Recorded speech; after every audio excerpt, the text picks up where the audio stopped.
What if the smallest object ever found on Oak Island turns out to be the most dangerous discovery of all?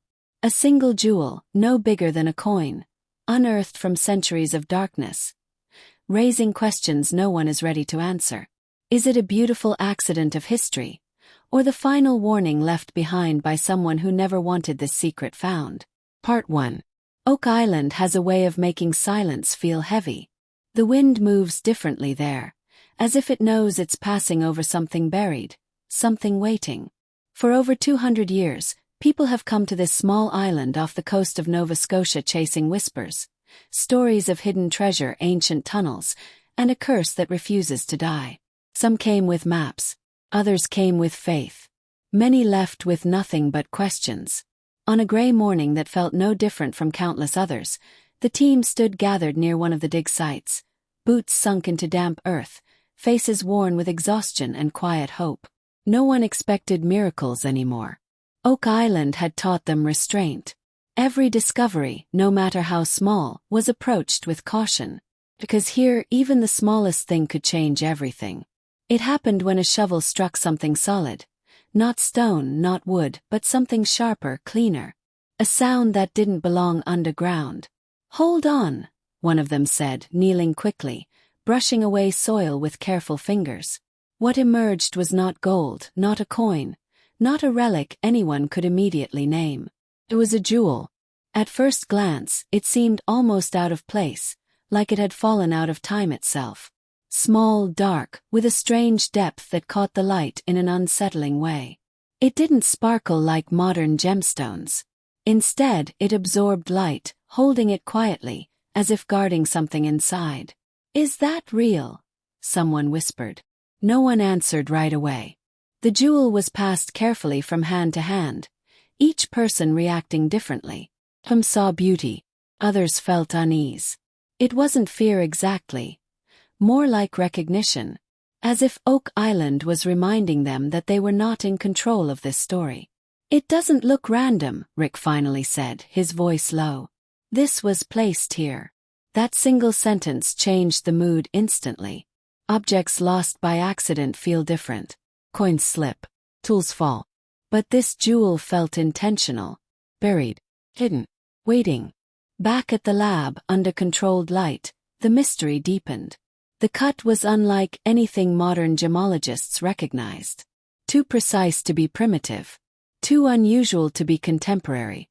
The edges followed patterns that didn't align with standard symmetry, yet everything about it felt deliberate. "There's intelligence in this design," the expert said slowly. "This wasn't made just to be worn." Under magnification, faint markings appeared, barely visible, etched so lightly they could be missed by the untrained eye. Symbols. Or perhaps letters. Or perhaps something else entirely. "What language is that?" Marty asked. The expert hesitated. "That's the problem. It doesn't cleanly match any single system." That word "problem" hung in the air. As historians were brought in, theories began stacking on top of one another like unstable bricks. Templar craftsmanship. European nobility.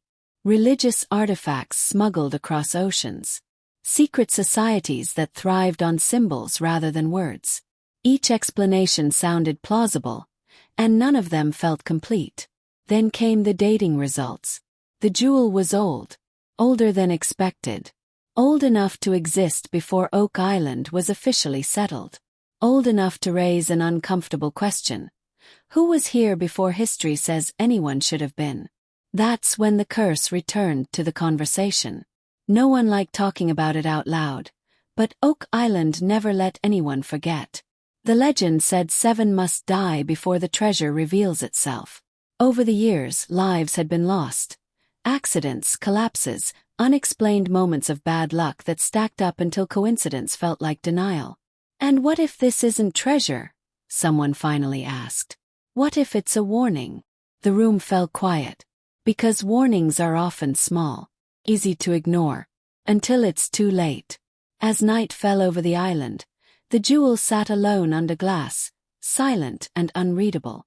Outside, the wind picked up again, moving through trees that had stood there longer than any living person could remember. The island had seen generations come and go, each believing they were closer than the last. But this time felt different.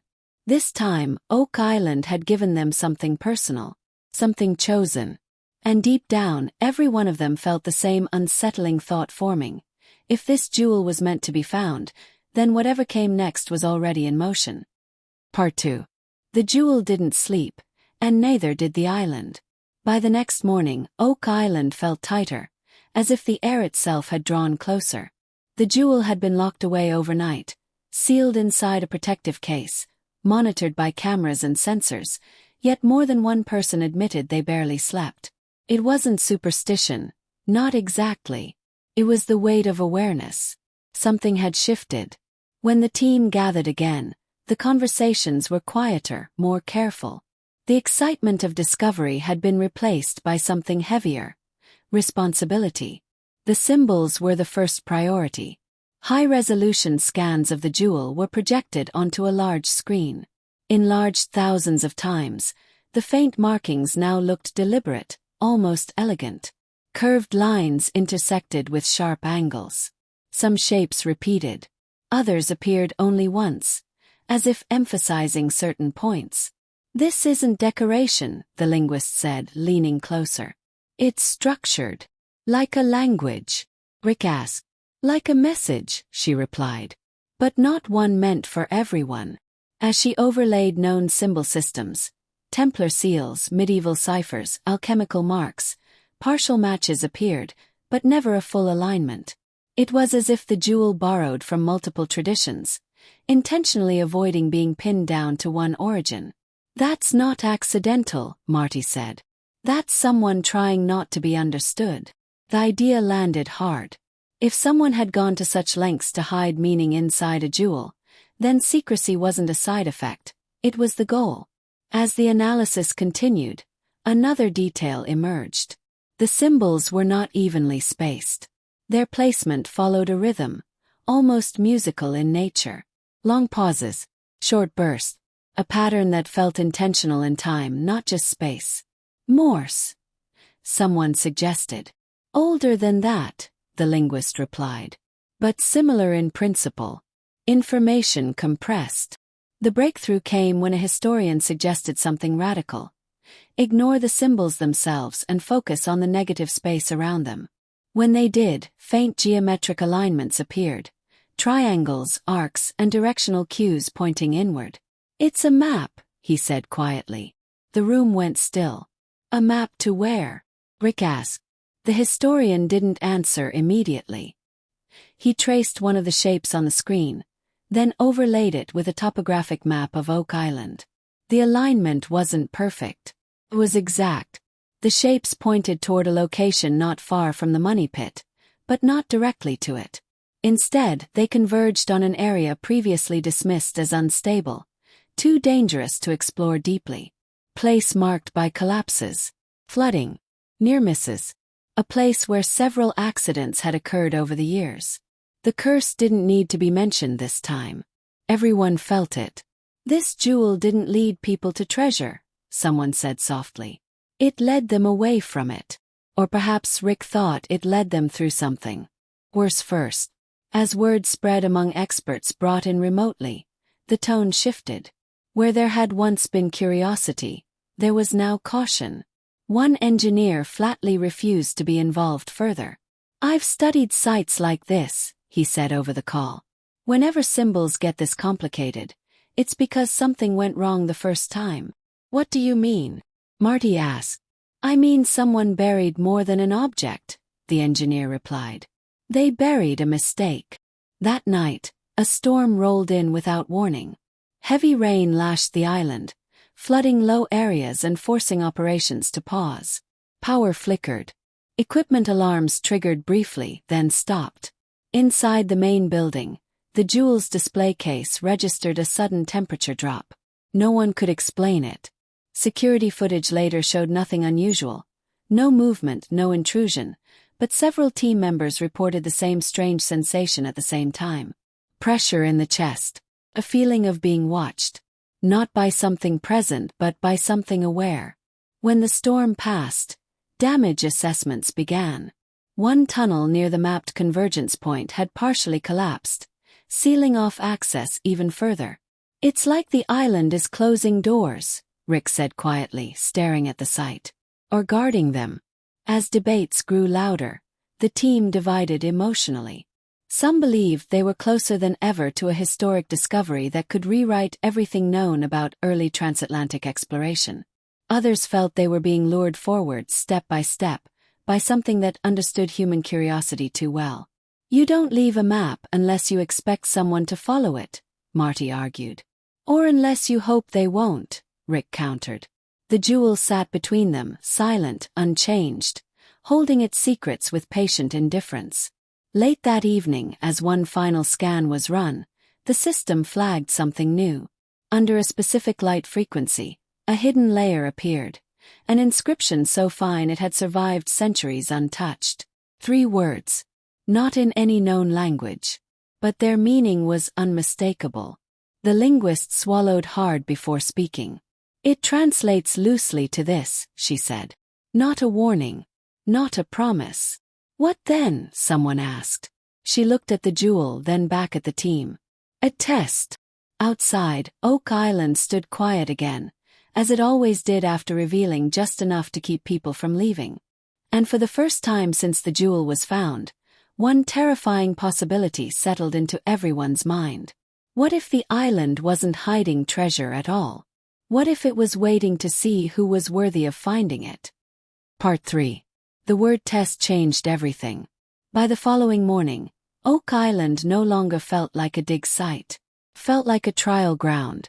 The kind of place where every decision mattered, where curiosity could easily become arrogance, and where history watched silently, waiting to see what humans would do next. The team gathered early, tension clear on every face. The jewel sat on the table between them, unassuming, quiet, yet now impossible to ignore. It had gone from artifact to judge. "If this is a test," Marty said carefully, "then we need to figure out what kind." "No," Rick replied, shaking his head. "We need to figure out who designed it." That question opened a door none of them were fully prepared to walk through. Historians had already begun reaching uncomfortable conclusions. Whoever created the jewel had knowledge far beyond simple craftsmanship. They understood geography, engineering, and human psychology. They anticipated discovery. They planned for it. Which meant the creators weren't just hiding something. They were managing access to it across centuries. "It feels less like piracy," one historian admitted, "and more like guardianship." The word echoed. Guardians didn't hide gold. They protected ideas, knowledge, power. The map embedded within the jewel pointed toward a region beneath the island that had long been considered unstable. But new analysis revealed something chilling. The convergence point wasn't random. It aligned with a natural limestone void reinforced artificially using techniques not documented until centuries later. Someone had engineered this. "This wasn't dug in desperation," the engineer said during a remote briefing. "This was planned with patience." Excavation resumed cautiously. The team chose smaller equipment, slower progress. Every sound underground felt amplified. Every vibration a reminder of how little margin for error existed. As they advanced, strange anomalies appeared. Tools malfunctioned briefly, then corrected themselves. Sensors detected air currents where none should exist. Temperature fluctuations followed no natural pattern. "Tell me you're seeing this," one technician said, staring at the monitor. "I wish I wasn't," another replied. Then came the voice. At first, it was dismissed as interference. A low, almost human murmur picked up by underground microphones. But as recordings were replayed, the sound sharpened. It wasn't random noise. Carried cadence, intention, sounded like speech. No one spoke as the audio played again, louder this time. The words weren't clear, but the rhythm matched the jewel's symbol spacing perfectly. "That's not coincidence," Rick said, his voice barely audible. "That's confirmation." The jewel wasn't just a key. It was a translator. Late that night, one of the researchers, alone in the lab, noticed something else. When placed near the jewel, certain metals reacted subtly. Not magnetically, resonantly, as if the jewel emitted a frequency too precise to be natural. He called the others in immediately. "What if it's not a map at all?" he suggested. "What if it's a tuner?" The room fell silent again. A device designed to interact with something buried deep beneath the island. Something dormant. The idea was terrifying yet impossible to dismiss. As excavation reached a critical depth, the tunnel opened into a chamber unlike anything previously documented on Oak Island. The walls were smooth, curved intentionally, reinforced with stonework that showed no tool marks consistent with known methods. At the center stood a platform, empty, circular, waiting. "This is where it belongs," someone whispered. Before anyone could stop him, Rick placed the jewel on the platform. The reaction was immediate. The ground vibrated, not violently but purposefully. Lights flickered. Air pressure shifted. The jewel darkened, absorbing light until it appeared almost black. Then the symbols ignited. Not glowing, but reflecting something unseen, casting faint shapes across the chamber walls. The patterns aligned, revealing a message not in words, but in understanding. Images formed in the mind rather than on stone. Builders crossing oceans long before recorded history. Knowledge preserved in fragments. Warnings carved into objects small enough to survive when civilizations fell. And one final truth, heavy and undeniable. The curse was never meant to scare people away. It was meant to filter them. Suddenly the vibrations stopped. The jewel went inert. The chamber returned to silence. No treasure appeared. No doors opened. Just one lingering realization. They had passed the first stage. As they exited the chamber, shaken but alive, one of the monitors triggered an alert. A deeper structure, previously undetectable, had just become visible beneath the island. Much deeper. Rick stared at the screen, heart pounding. Whatever Oak Island was hiding, they had only just been allowed to see it. Part 4. The discovery beneath the chamber rewrote every rule they thought they understood. The scan showed it clearly now. An immense structure buried far deeper than any previous excavation had reached. It wasn't natural. The angles were too clean, the symmetry too intentional. It stretched outward like a sleeping giant beneath layers of stone, water, and time. No one spoke for a long moment. "That wasn't there before," Marty finally said. "It was," the engineer replied quietly over the feed. "We just weren't allowed to see it." That thought sent a chill through the room. The jewel sat nearby, lifeless once more, as if it had already served its purpose. But everyone knew better now. Whatever had been activated hadn't ended. Had begun. Operations paused for 48 hours.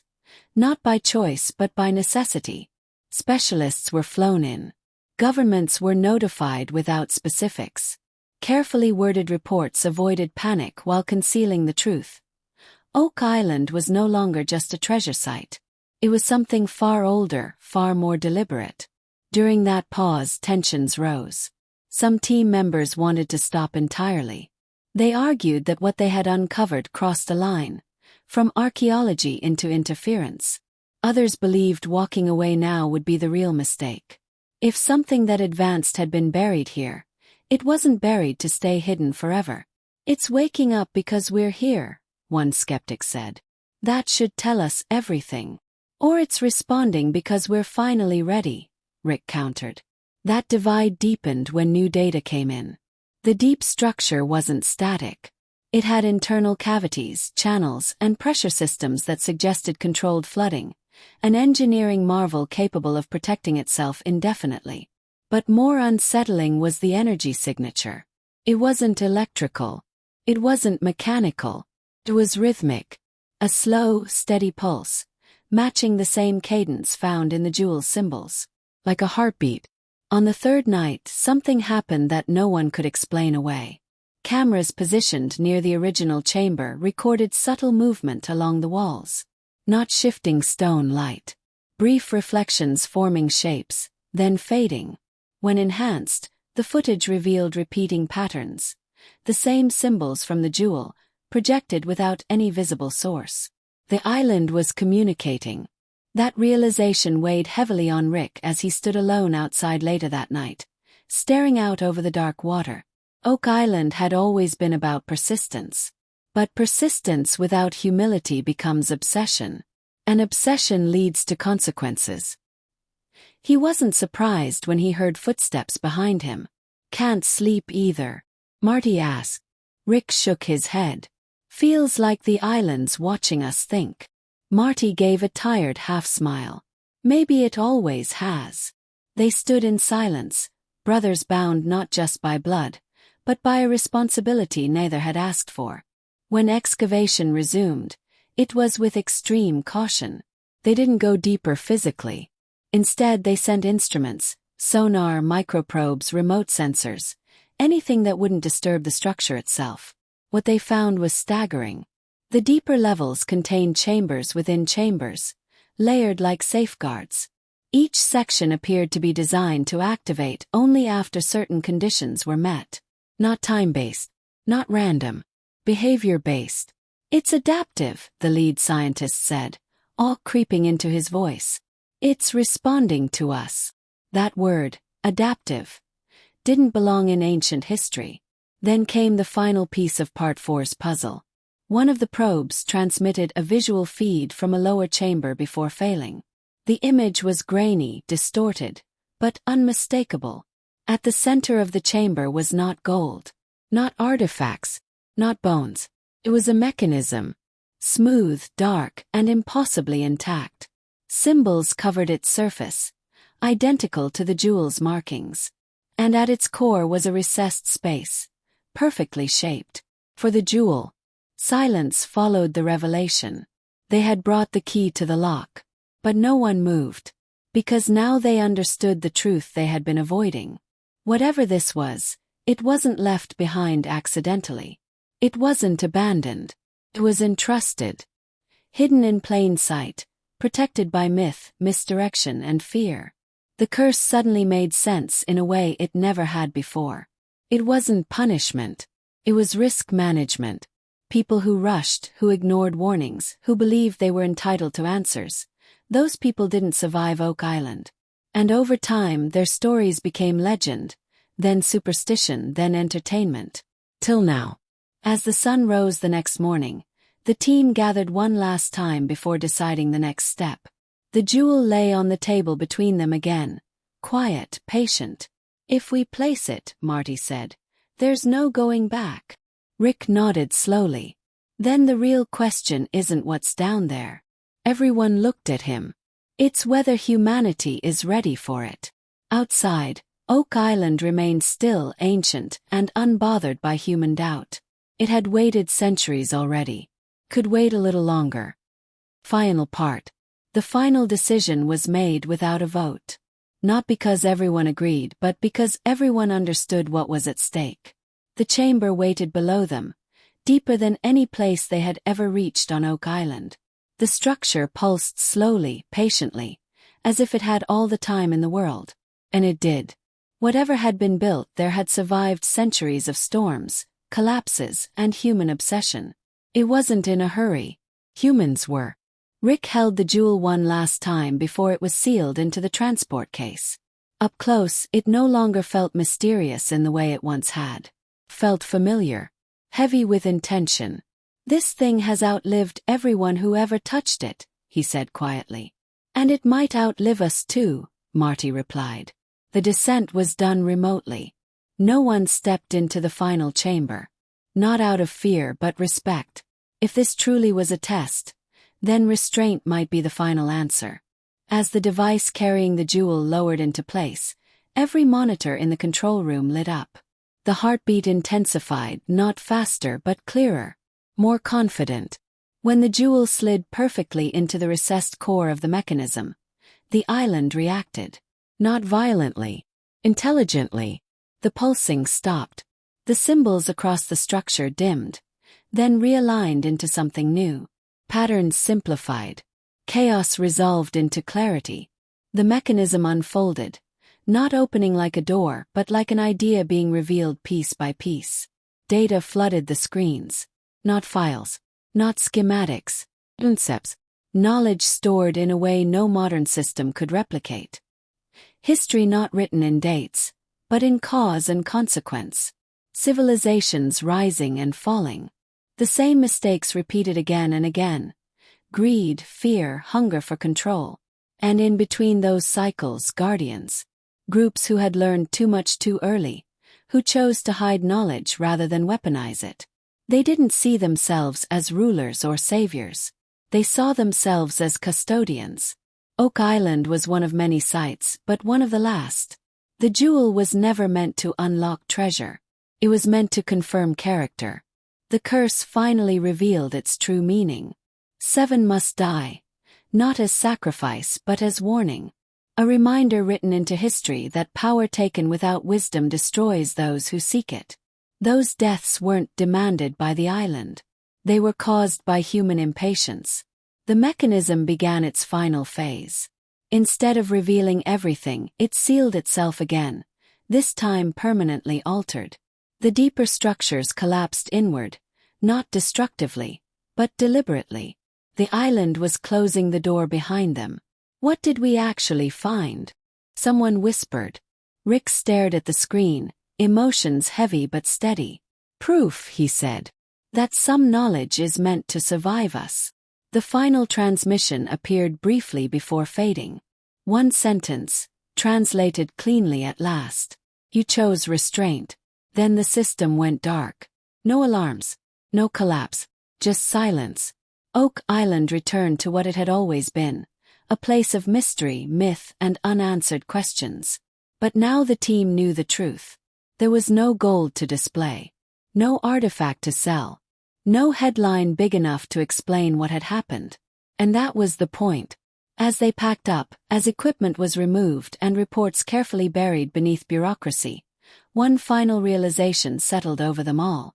The greatest treasure Oak Island ever held was not something to be taken. It was something that trusted them not to.